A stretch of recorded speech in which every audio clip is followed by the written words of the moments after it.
Good morning students. Hindi grammar में आज हम संज्ञा के बारे में पढ़ेंगे। संज्ञा यानी कि किसी प्राणी, वस्तु, स्थान या भाव के नाम की जो जानकारी देते हैं उसे हम संज्ञा कहते हैं। इस प्रकार से अगर देखें तो जिस शब्द के द्वारा किसी व्यक्ति, वस्तु, स्थान अथवा भाव के नाम का बोध हो उसे संज्ञा कहते हैं। संज्ञा के मुख्यतः 3 भेद हैं, जिसमें पहला व्यक्तिवाचक संज्ञा, दूसरा जातिवाचक संज्ञा, तीसरा भाववाचक संज्ञा। अब अगर पहला देखें, व्यक्तिवाचक संज्ञा किसी विशेष प्राणी, वस्तु, स्थान आदि के नाम का बोध कराने वाले संज्ञा शब्दों को व्यक्तिवाचक संज्ञा कहते हैं। जैसे विवेक, कबीर, शताब्दी, रेल, मेघालय, शिलांग, चेरापूंजी, खासी, जयंतिया, गारो, माओपा, दिगारू, बारापानी आदि। तो ये जितने भी शब्द हैं ये किसी विशेष व्यक्ति या स्थान के नाम का बोध करा रहे हैं या किसी विशेष वस्तु का बोध करा रहे हैं, इसलिए ये व्यक्तिवाचक संज्ञा है। जबकि जातिवाचक संज्ञा जो शब्द किसी प्राणी, वस्तु, स्थान आदि की संपूर्ण जाति का बोध कराएं वे जातिवाचक संज्ञा कहलाते हैं। जैसे मित्र, घर, पार्क,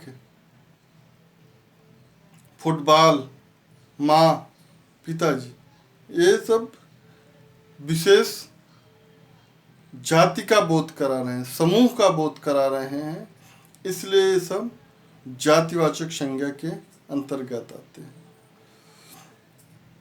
तीसरा है भाववाचक संज्ञा। किसी गुण, दोष, अवस्था, मन के भाव आदि का बोध कराने वाले शब्द भाववाचक संज्ञा कहलाते हैं।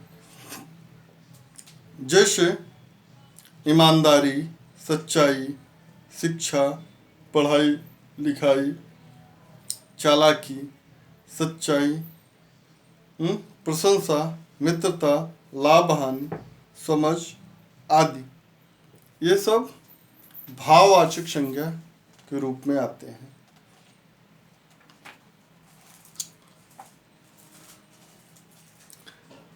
हिंदी में अंग्रेजी भाषा के प्रभाव से संज्ञा के 2 अन्य भेद भी सामने आते हैं, जिसमें एक द्रव्यवाचक संज्ञा और दूसरा समूहवाचक संज्ञा। द्रव्यवाचक संज्ञा जिन संख्या शब्दों से किसी द्रव्य या पदार्थ का बोध होता है उसे द्रव्यवाचक संज्ञा कहते हैं।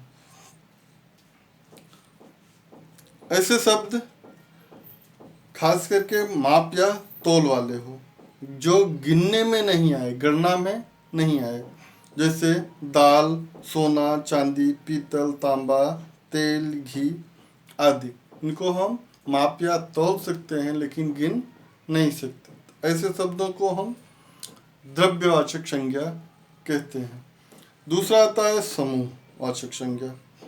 जिस संज्ञा शब्दों से एक ही जाति के व्यक्तियों या वस्तुओं के समूह का बोध होता है उसे समूहवाचक संज्ञा कहते हैं। जैसे सेना, परिवार, दल, संघ, समूह, गुच्छा आदि। इसमें कई सदस्य होते हैं तो पूरे समूह का बोध होता है।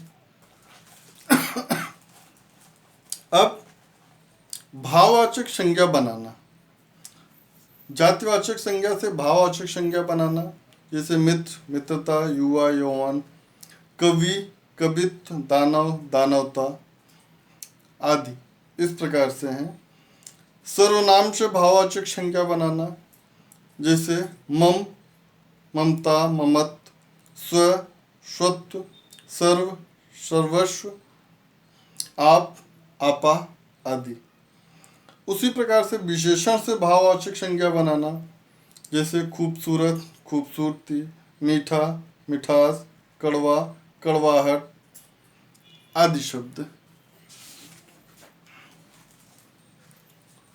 फिर क्रिया से भाववाचक संज्ञा बनाना। क्रिया जैसे मिलाना, मिलावट, लड़ना, लड़ाई, पीटना, पिटाई, धोना, धुलाई आदि। तो ये क्रिया से भाववाचक संज्ञा बनाना। अब आखिरी में अव्यय से भाववाचक संज्ञा बनाना, जैसे धिक, धिक्कार, समीप, समीपता या समीप, मना, मनाही, तीव्र, तीव्रता आदि। तो इस प्रकार से हम अन्य शब्दों से, संज्ञा शब्दों से भाववाचक संज्ञा बना सकते हैं।